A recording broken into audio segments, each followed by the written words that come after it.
बिस्मिल्लाहिर्रहमानिर्रहीम। अस्सलाम वालेकुम स्टूडेंट्स। आज आपकी सेकेंड एचओडी क्लास में इंग्लिश के सब्जेक्ट का डे 4 स्टार्ट हो रहा है और आप इंग्लिश की बुक से क्या लीजिए जी स्टूडेंट्स। इंग्लिश की बुक में यूनिट नंबर 11 की हम रीडिंग कर रहे हैं। हमारे 4 पॉइंट्स कंप्लीट हो चुके हैं रीडिंग में। आज हम पॉइंट नंबर 5 से रीडिंग स्टार्ट करेंगे। नॉइज इन द एनवायरनमेंट की use of technology technology technology technology use of technology is another cause of noise pollution. For example, unmonitored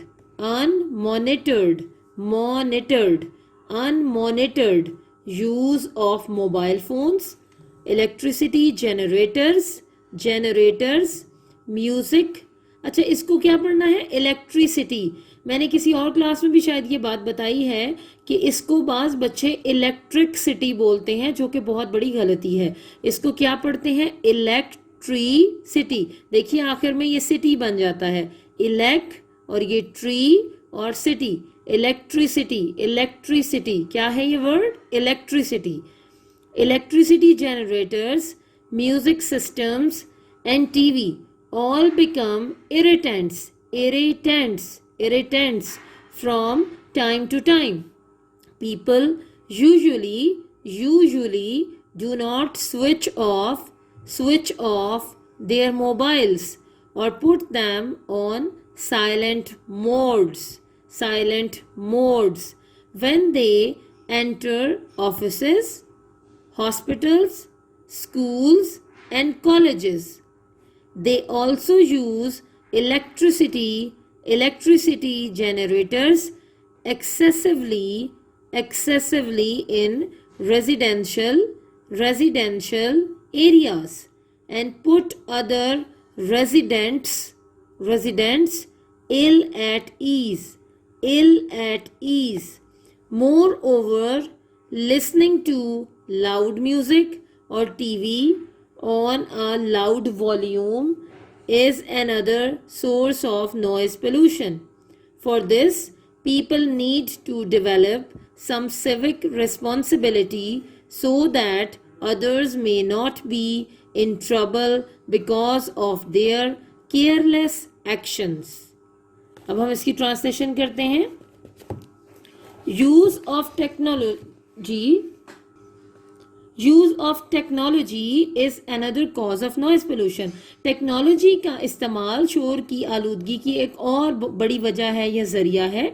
for example, मिसाल के तौर पर अनमॉनिटर्ड यूज ऑफ मोबाइल फोन्स का, अच्छा ये मुख्तलिफ चीज़ें, पहले सबके बारे में पढ़ लेते हैं। Mobile phones, electricity generators, music systems and TV all become irritants from time to time. वो कह रहे हैं मिसाल के तौर पर मोबाइल फोन, बिजली के जनरेटर्स, मौसीकी के आलात, म्यूजिक सिस्टम्स एंड टीवी और टेलीविज़न तमाम वक्त गुजरने के साथ साथ ये बड़े इश्तियाल अंगेज हो चुके हैं, यानी गुस्सा दिलाने वाले, इरिटेट करने वाले, तकलीफ देने वाले बन चुके हैं वक्त के साथ साथ। People usually do not switch of their mobiles. लोग आमतौर पर अपना मोबाइल फ़ोन ऑफ नहीं करते, स्विच ऑफ करना बंद नहीं करते, और put them on silent modes, और ना ही उनको वो एक ऐसे कर दिया जाता है ना कि साइलेंट मोड पे फ़ोन को लगा दिया जाए जिससे बेल की आवाज़ ना आए। व्हेन दे एंटर ऑफिसेज, इसको एंटर बोल रहे हैं क्योंकि ये EN है, एंटर। इसको बाद लोग इंटर कहते हैं जो कि गलत लगता है, इट इज़ एंटर। तो जब वो कहाँ दाखिल होते हैं? व्हेन दे एंटर, जब वो दाखिल होते हैं ऑफिसेज में, हॉस्पिटल्स में, स्कूल्स में और कॉलेजेस में। They also use electricity generators excessively, और वो बहुत ज़्यादा इस्तेमाल करते हैं बिजली के जनरेटर्स का इन रेजिडेंशियल एरियाज। रेजिडेंशियल का मतलब है रिहायशी इलाकों में बिजली के जनरेटर्स का बहुत ज़्यादा इस्तेमाल करते हैं। And put other residents ill at ease. Residents का मतलब है रिहायशी, जैसे ये रिहायशी एरिया है, उस एरिया में रहने वाले लोगों को कहते हैं रेजिडेंट्स, रिहायशी, और बाकी रिहायशियों को इल एट ईज यानी मुस्तकिल तौर पर तकलीफ में मुब्तला रखते हैं हर वक्त जनरेटर्स चलाकर। Moreover, listening to loud music on TV on a loud volume is another source of noise pollution. इसके अलावा ऊंची आवाज़ में टीवी पर म्यूज़िक सुनना या वैसे म्यूज़िक सुनना भी शोर की आलूदगी की एक वजह है. फॉर दिस इसलिए इसके लिए people need to develop some civic sense. लोगों को अपने अंदर एक सिविक सेंस पैदा करने की ज़रूरत है, यानी जिम्मेदारी पैदा करने की ज़रूरत है. सिविक रिस्पॉन्सिबिलिटी क्या होती है? शहरी ज़िंदगी में रहने का असूल कि आप अपनी वजह से किसी को तकलीफ़ ना पहुंचाएं, सो दैट अदर्स में not be in trouble because of their careless actions, ताकि दूसरे उनके इस लापरवाही वाले जो उनके हरकतें हैं या अमाल हैं उनकी वजह से दूसरे लोग तकलीफ़ में मुब्तला ना हो. तो स्टूडेंट्स ये पॉइंट नंबर 5 आज आपने डे 4 पर रीड करना है. इसको बार बार सुनिए और इसकी रीडिंग कीजिए. अब हम चलते हैं क्वेश्चन आंसर्स की तरफ.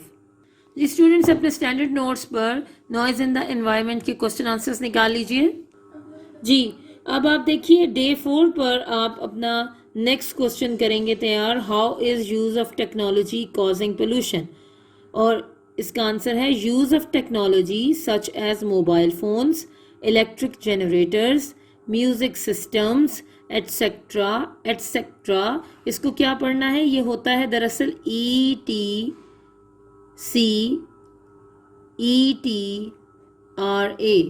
इट इज एटसेट्रा, जिसको शॉर्ट फॉर्म में लिखा जाता है ETC, और इसको हमेशा यही पढ़ते हैं एटसेट्रा. इसका मतलब है वगैरह वगैरह. ऑल्सो प्रोड्यूस, यहाँ प्रोड्यूसर्स लिखा हुआ है, आप इसको ठीक कर लीजिए. Also produce a lot of noise and are a cause of noise pollution. अभी हमने इसी पैराग्राफ की रीडिंग की है. अब इसी से रेलेवेंट एक क्वेश्चन है जिसका हमने आंसर पढ़ा है. इसको आज के दिन डे 4 पर अपनी इंग्लिश की नोटबुक्स पर नोट कीजिए और इसको जुबानी याद कर लीजिए. जी स्टूडेंट्स आपने अपने नोट्स पर आगे उसी तरह लेटर राइटिंग की तरफ जाना है. हम एक नेक्स्ट लेटर भी पढ़ेंगे. Write a letter to your friend congratulating her on her birthday. वही पैटर्न है examination hall, comma, city, A.B.C. Comma, date. फ़र्ज़ करें आपके पास आज मई की 4 तारीख है तो आप ऐसे करेंगे May 4, 2020 full stop. My dear friend, I am fine here. I hope you will be fine too. Your letter came to hand a few days ago. I could not reply soon because I was not feeling well. I had a slight cold. I took rest and medicine. Now I am quite fit and fine. यहाँ तक तो paragraph already आपको याद है. अब आगे letter शुरू हो रहा है. I am specially writing this letter to congratulate you. To congratulate you. यहाँ 2 एक्स्ट्रा लिखा था, मैंने उसे काट दिया है. To congratulate you on your birthday.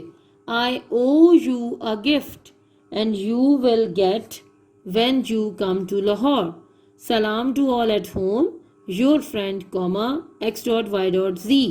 तो स्टूडेंट्स ये लेटर आपने आज डे 4 पर अपनी इंग्लिश की नोटबुक्स पर नोट करना है और इसको आपने जुबानी याद करना है.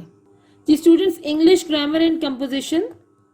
जी स्टूडेंट्स इस बुक का इंग्लिश ग्रामर एंड कंपोजिशन का पेज नंबर 98 निकाल लीजिए. अब हम करेंगे पास्ट कंटिन्यूअस टेंस की ट्रांसलेशन एक्सरसाइज. उसमें आपको पता है कि हेल्पिंग वर्ब्स क्या इस्तेमाल होते हैं, वॉज और वर, और बाकी सारा रूल तो सेम रहता है. वो तेज दौड़ रहा था, ही वॉज रनिंग फास्ट. तुम कहानी सुना रहे थे, you were telling a story. वो अपनी गाड़ी बेच रहे थे, they were selling their car. You were telling a story, वो अपनी गाड़ी बेच रहे थे, they were selling their car. वो सख्त रो रही थी, शी वॉज वीपिंग बिटरली. हम गहरी नींद सो रहे थे, वी वर स्लीपिंग साउंडली. घोड़े खेत में चर रहे थे, horses were grazing in a field. कुत्ता रात को भौंक रहा था, the dog was barking at night. बच्चे शोर मचा रहे थे, children were making a noise. कुछ लड़के सूखे पत्ते इकट्ठे कर रहे थे, some boys were collecting dry leaves. उसका भाई मिल में काम कर रहा था, his brother was working in a mill. मेरा वालिद अपने दोस्तों का इंतजार कर रहा था, my father was waiting for his friends. मेरे वालिद होना चाहिए. सुबह बारिश हो रही थी, it was raining in the morning. लोग पतंगे उड़ा रहे थे, पीपल वर फ्लाइंग काइट्स. बूढ़ा कमरे में ऊँग रहा था, ऊँगना यानी उसको नींद आ रही थी, सो रहा था। The old man was dozing, ऊँगने के लिए क्या वर्ड इस्तेमाल होता है? Dozing, DOZING, dozing in the room. दूसरा डोज जो होता है वो तो दवाई की डोज होती है और वो S से होता है, DOS। हम दोपहर के वक्त खबरें सुन रहे थे, we were listening to the news at noon. अब इन सेंटेंसेस के आगे मजीद सेंटेंसेस दिए गए हैं जो कि नेगेटिव बनाना है जुमलों को, यानी हेल्पिंग वर्ब के फौरन बाद हम नॉट लगाएंगे। चपरासी घंटी नहीं बजा रहा था, the peon was not ringing the bell. अमीर आदमी गरीब को खैरात नहीं दे रहा था, the rich man was not giving alms to the poor. लड़का सवाल हल नहीं कर रहा था, the boy was not solving the sum. हम एक साथ सफर नहीं कर रहे थे, we were not travelling together. उस्ताद साहब हमें अंग्रेजी नहीं पढ़ा रहे थे, the teacher was not teaching us English. मैं पैदल नहीं चल रहा था, I was not going on foot. वो झूठे वादे नहीं कर रहे थे, they were not making false promises. वो तैर कर दरिया पार नहीं कर रहे थे, they were not swimming across the river. हुकूमत उसको रिहा नहीं कर रही थी, द गवर्नमेंट, ये क्या वर्ड होता है? गवर्नमेंट, इसमें एन साइलेंट होता है। The government was not releasing him. ताजिर वापस घर नहीं आ रहा था, the merchant was not coming back home.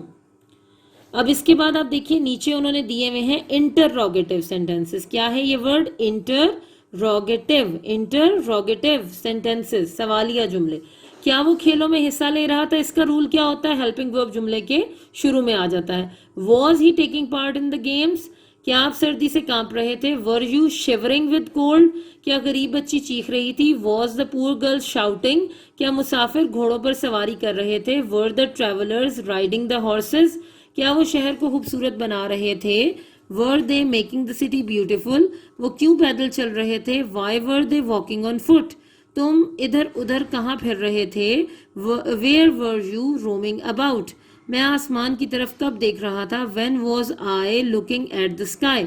वो तस्वीर कैसे बना रहा था? How was he drawing a picture? Drawing की स्पेलिंग देखिए, यहाँ मेकिंग लिखा है, आप इसको काट के ड्राइंग कर लीजिए। पिक्चर हमेशा जो खुद बनाते हैं वो ड्रॉ करते हैं।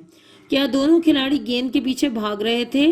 Were both the players running after the ball? आपके बारे में कौन पूछ रहा था? Who was asking about you?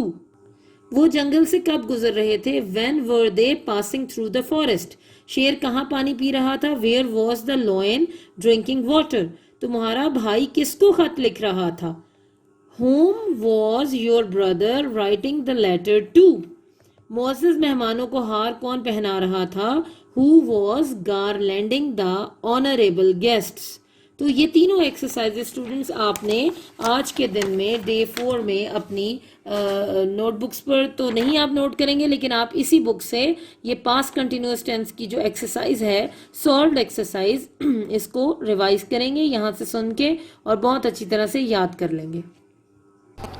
Day 4 में हम नेक्स्ट क्वेश्चन करेंगे। डे 3 में हमने क्वेश्चन नंबर 2 तक हमने मुकम्मल कर लिया था। अब डे 4 में क्वेश्चन नंबर 3 से हम शुरू करते हैं।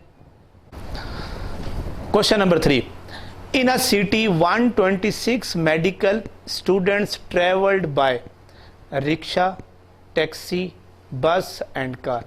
अब 126 टोटल स्टूडेंट हमारे पास कितने हैं? 126 स्टूडेंट हैं, जिसमें जो 14 स्टूडेंट हैं वो रिक्शा के ज़रिए जाते हैं, 9 स्टूडेंट जो हैं टैक्सी के ज़रिए जाते हैं, 75 स्टूडेंट बस के ज़रिए जाते हैं और 28 जो स्टूडेंट हैं वो कार के ज़रिए, यानी ये चीज़ें यूज़ करते हैं घर जाते हुए या यूनिवर्सिटी आते हुए, कॉलेज जाते हुए, यही वाली चीज़ें यूज़ करते हैं। अब find the ratio of the student who used rickshaw to taxi. अब रिक्शा और जो टैक्सी में स्टूडेंट जाते हैं उनका रेशियो बताएं, फिर टैक्सी और बस का रेशियो बताएं, वो कितने स्टूडेंट जाते हैं, इनके रेशियो क्या है, टैक्सी और कार का बताएं कि इनमें रेशियो कितने रेशियो स्टूडेंट इनमें जाते हैं। अब सबसे पहले हम क्या करते हैं, रिक्शा रेशियो टैक्सी। अब रिक्शा में हमारे पास 14 स्टूडेंट जाते हैं, टैक्सी में 9 जाते हैं, तो 14 और 9 ये और सिंप्लीफाई, क्योंकि 14 पे 2 वाला टेबल जाता है, 9 पे 2 वाला टेबल जाता नहीं है, 9 पे 3 वाला टेबल जाता है, इस पे 3 वाला जाता है, तो ये सिंपलेस्ट रेशियो है, ये फर्दर सिंप्लीफाई नहीं हो सकती है। इसके बाद दूसरा क्वेश्चन था टैक्सी टू बस। टैक्सी में 9 स्टूडेंट जाते हैं, बस में 75। अब देखें, अब 9 पे 3 वाला टेबल जाता है, 75 पे भी 3 वाला जाता है। अब 3 3 are 9 तो इधर आंसर आ जाएगा। 3 पर इधर 3 वाले टेबल जाता है तो 25, 3 are 75, यानी दोनों पे 3 वाला टेबल से ये दोनों कैंसल आउट हो जाते हैं। दोनों को जब अगर सिंप्लीफाई करना होता है तो एक ही टेबल से सिंप्लीफाई करना है। तो 9 और 75 को एक ही टेबल कौन सा है, 3 वाला, 3 3 are 9 हो जाएगा, 25 3 are 75 हो जाएगा। ठीक है, इसके बाद 3 पार्ट है taxi to car. Taxi to car यानी टैक्सी में 9 स्टूडेंट जाते हैं और कार में 28 जाते हैं। अब 9 पे 3 वाला वही पहले वाली बात, 3 वाला टेबल है, 28 पे 3 वाला टेबल जाता नहीं है, तो दोनों सिंप्लीफाई हो नहीं सकते हैं फर्दर, बस यही इसकी सिंपलेस्ट फॉर्म है। तो ये आपका क्वेश्चन नंबर 3 यहाँ पे कंप्लीट हो जाता है। क्वेश्चन नंबर 4 पे आते हैं। ये सारा जो जितना भी एक्सरसाइज है ये रेशो की है, रेशो की है। ठीक है, रेशो बहुत ही आसान है, तो ये आप आसानी से कर सकते हैं। In a school library, school library में there are 75 books on mathematics.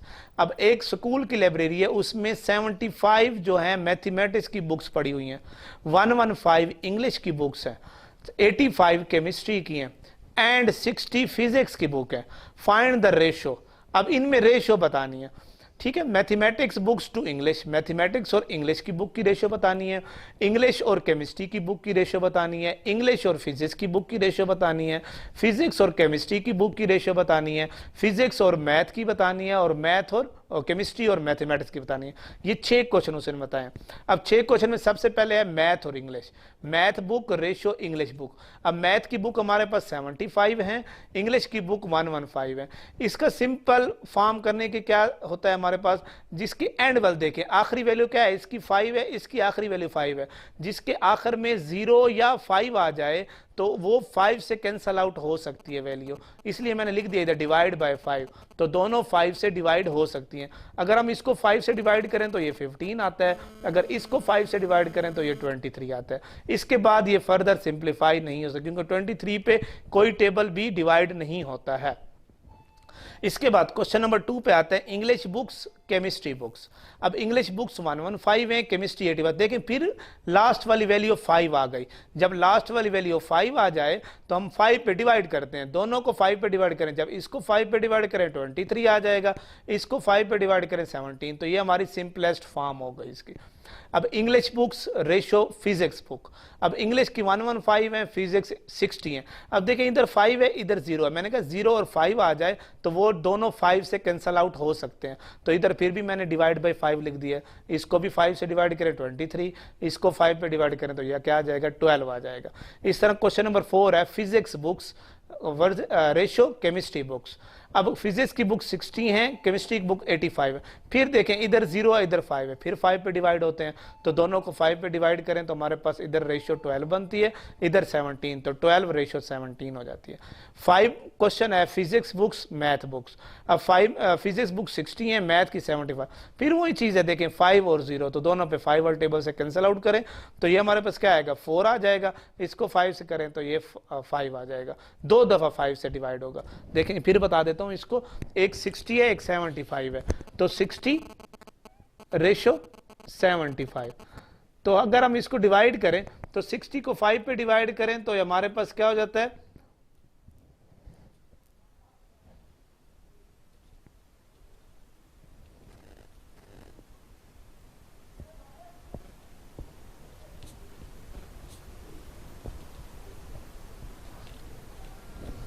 ये आपका आंसर इधर आता है। इधर थोड़ी सी गलती हुई है, मिस्टेक हो गई है, इधर 12 आंसर आता है और इधर 25 आ जाता है। ठीक है, ये मैंने सिंप्लीफाई कर भी दिया इधर। ठीक है, 60 और 75 को अगर 5 पे डिवाइड करें तो इधर हमारे पास 12 आ जाएगा, इधर 25 आ जाएगा। केमिस्ट्री और मैथ की बुक की रेशियो 85 और 75। तो ये देखें, ये आखिर में फिर 5 है, तो 5 से डिवाइड करेंगे तो ये 17 5 85 होता है, ये 15 5 75। यहाँ पर हमारा डे जो है 4 कंप्लीट हो जाएगा। अब इसके बाद हम डे 5 में जो क्वेश्चन नंबर 5 है वो डे 5 में पढ़ेंगे। यहाँ पर ये एक्सरसाइज हमारी कंप्लीट हो जाती है। इसके बाद हम एक्सरसाइज पढ़ेंगे 1.4, वो डे 5 में पढ़ेंगे। ठीक है, अस्सलाम वालेकुम स्टूडेंट्स, आज 6 मई है, यानी आपकी सेकंड HOD का चौथा दिन। आइए आज का उर्दू का सबक शुरू करते हैं। जी, यहाँ से हमने पढ़ना शुरू करना है पेज नंबर 40 से। महीने भर में बेचारे का कचूमर निकल गया। यक्के का हुआ जुआ है ये मतलब वो जो आगे वो लगाते हैं ना उसकी गर्दन के साथ, उसको कहते हैं। देखते ही बेचारे का हौ छूट जाता, यानी वो बेचारा हाँप जाता, वो परेशान हो जाता। एक एक कदम चलना दूभर था, हड्डियां निकल आई थी, लेकिन असील जानवर था, मार की ताब नहीं थी।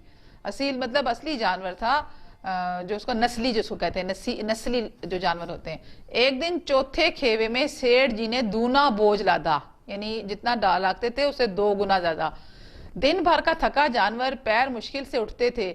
इस पर सेठ जी कोड़े रसीद करने लगे। बैल जिगर तोड़कर चला, कुछ देर दूर दौड़ा, चाहा कि जरा दम ले। इधर सेठ जी को जल्दी घर पहुंचने की फिक्र, कई कोड़े बेदर्दी से लगाए। बैल ने एक बार फिर जोर लगाया, मगर ताकत ने जवाब दे दिया। जमीन पर गिर पड़ा और ऐसा गिरा कि फिर ना उठा। कई बोरे गुड़ और कई कनस्तर घी के बेचे थे। 200-400 रुपए कमर में बंधे हुए थे। गाड़ी पर कई बोरे नमक के थे, छोड़कर जा भी ना सकते थे। गाड़ी पर लेट गए, वहीं रत जगह करने की ठान ली और आधी रात तक दिल को बहलाते रहे। हुक्का पिया, गाया, फिर हुक्का पिया, आग जलाई, तापा। अपनी दानिश में तो वो जागते ही रहे, मगर जब पो फटी, चौंके और कमर पर हाथ मारा तो थैली नदारत, यानी अचानक आंख लगी, पो फटी मतलब जबकि थोड़ी सी रोशनी हुई तो देखा तो थैली जो कमर के साथ बंधी हुई थी पैसों की वो गायब। कलेजा सुन सा हो गया, कमर टटोली, थैली का पता ना था। घबरा कर इधर उधर देखा, कई कनस्तर तेल के भी गायब थे। सर पीट लिया, पछाड़े खाने लगे। सुबह को बहजार खराबी घर पहुंचे, यानी सुबह को बड़ी मुश्किल से घर पहुंचे। सेठानी जी ने जब ये अलमनाक हादसा सुना तो छाती पीट ली, पहले तो खूब रोई, तब अलगू चौधरी को गालियां देने लगी। हिफ्ज़े मा तकद्दम की सूजी, हिफ्ज़े मा तकद्दम की सूजी का मतलब ये हुआ कि उनको पता था कि हमने अलगू को पैसे तो दिए नहीं, तो पहले से अपने बचाव की कोई तदबीर सोच लें कि ताकि अलगू के साथ हम 2-2 हाथ कर सकें। नगोड़े ने ऐसा मनहूस बैल दिया कि सारे जन्म की कमाई लुट गई, यानी बैल ही मनहूस था, उन्होंने कुछ नहीं किया। इस वाक़े को कई माह गुजर गए। अलगू जब अपने बैल की कीमत मांगते तो सेठ और सेठानी दोनों झल्लाए हुए कुत्तों की तरह चढ़ बैठते। यहाँ तो सारे जन्म की कमाई मिट्टी में मिल गई, फकीर हो गए, उन्हें दाम की पड़ी है। मुर्दा मनहूस बैल दिया था, इस पर दाम मांगते हैं। आंख में धूल झोंक दी, मरा हुआ बैल गले बांध दिया। सबर ना होता हो तो हमारा बैल खोल ले जाओ, महीने के बदले 2 महीने जोत लो, और क्या लोगे। इस फयाजाना फैसले के कदरदान हजरात की भी कमी ना थी। इस तरह झड़प सुनकर चौधरी लौट आते, मगर 150 रुपए से इस तरह हाथ धो लेना आसान काम ना था, यानी 150 रुपए का बैल था, आसान चीज नहीं थी। एक पर वो भी बिगड़े, सेठ जी गर्म हो पड़े, सेठानी जी जज्बे के मारे घर से निकल पड़ी। सवालों जवाब होने लगे, खूब मुबाहिसा हुआ, मुजादले की नौबत आ पहुंची। सेठ जी ने घर में घुसकर कवाड़ बंद कर लिए, यानी दरवाजे जो होते हैं। गांव के कई मुअज़्ज़ज़ आदमी जमा हो गए, दोनों फरीक को समझाया, समझू सेठ को दिलासा देकर घर से निकाला और सलाह दी कि आपस में सर फटव्वल से काम ना चलेगा। सर फटव्वल से काम ना चलेगा मतलब एक दूसरे के सर फोड़ने से काम नहीं चलेगा। इससे क्या फायदा, पंचायत कर लो, जो कुछ तय हो उसे मान जाओ।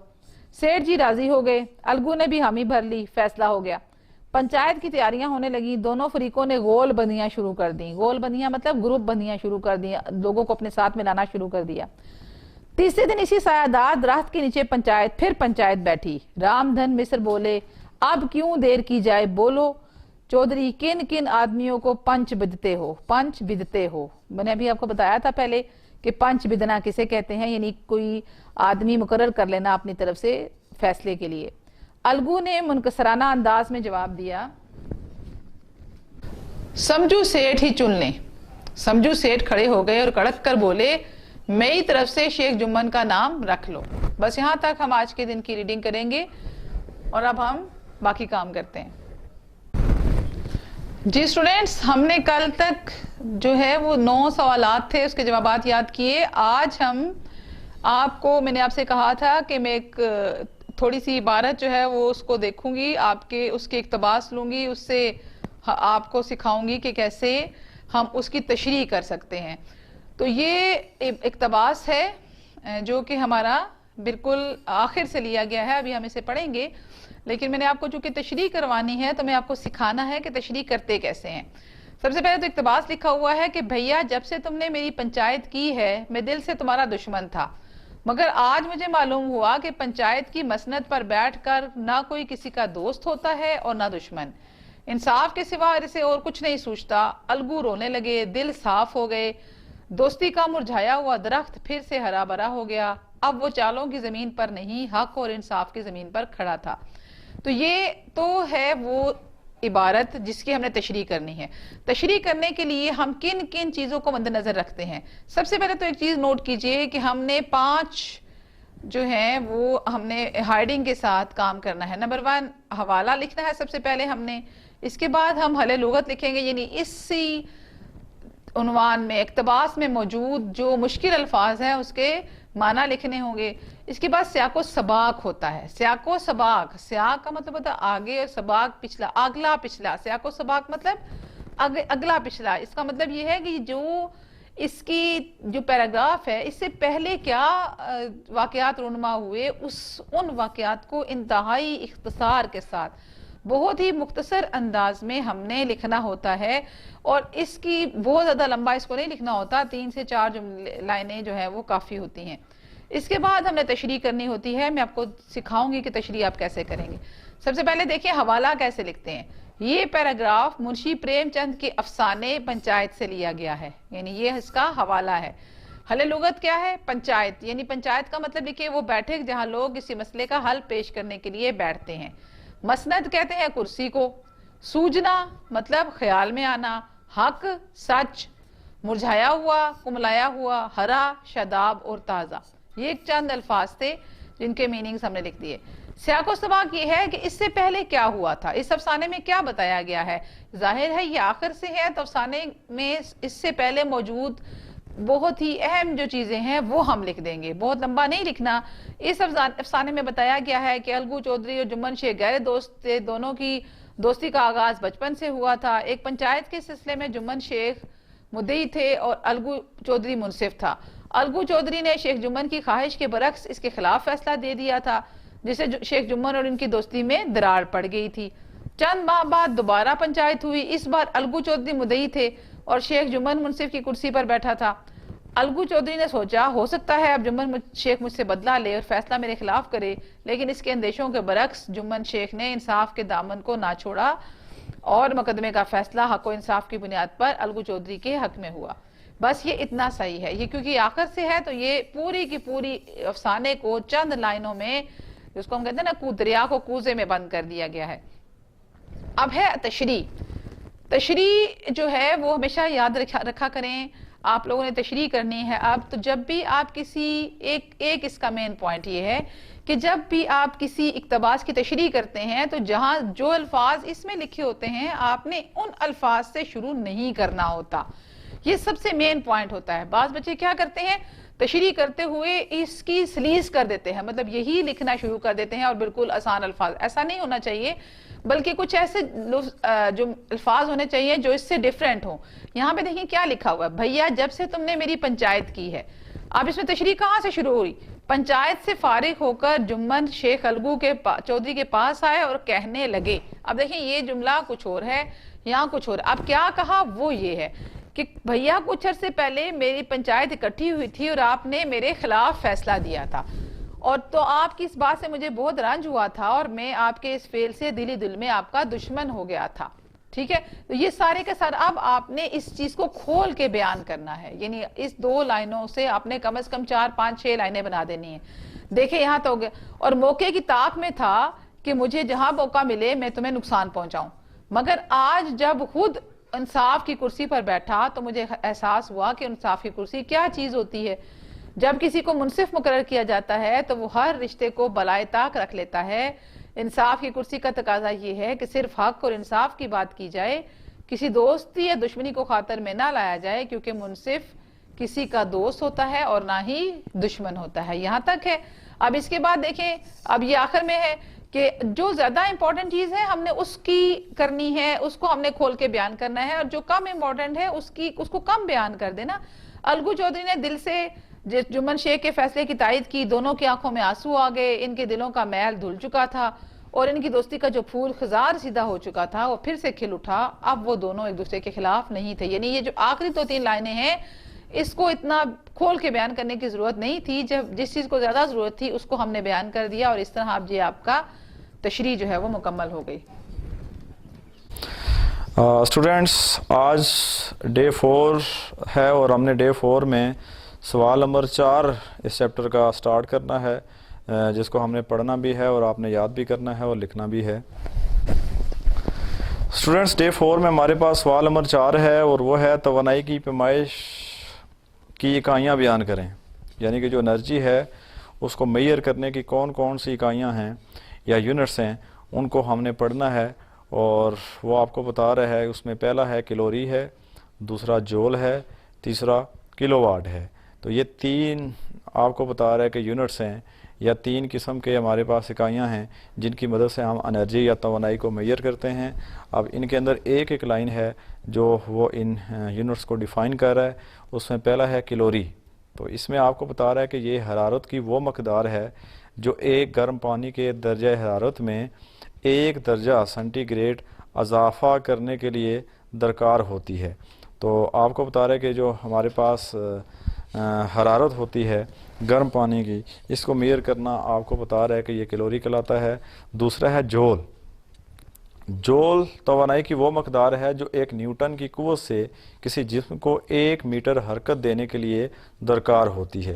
यानी कि एक जिस्म आपको बता रहा है कि 1 मीटर में जितनी वो हरकत करता है, उसको जो मेजर आप करते हैं या उसका जो यूनिट है, उसका जो पैमाना है, उसको हम जोल बोलते हैं। आगे आपको बता रहा है जी किलोवाट।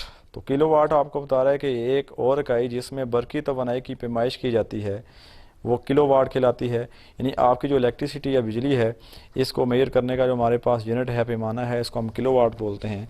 और इसमें वो आपको बता रहा है कि 1 किलोवाट जो होता है वो 1000 वाट के बराबर होता है। तो इस तरह ये भी बड़ा छोटा सा सवाल है, आपने स्टूडेंट्स ये बड़े अच्छे तरीके से याद करना है और उम्मीद है कि इसको आप बड़े अच्छे तरीके से लिखेंगे भी। तो इस तरह डे 4 का काम हमारा मुकम्मल हुआ।